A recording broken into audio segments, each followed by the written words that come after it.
Hello guys, dadaan na ako sa mawall nyo. Happy Easter to everyone. So today is Sunday. So pupunta kami ng mga Filipino community sa park para kumain.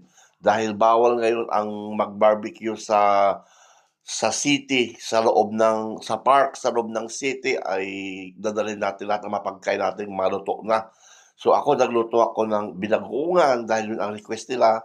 Tapos kanin and nagluto ako ng ano din, ng lasagna kasi yung anak kong babae ayaw niya ng ibang pagkain. So check nyo. Ayan yung aking binagoongan na niluto. Ayun yung aking lasagna. Ayun, malapit na.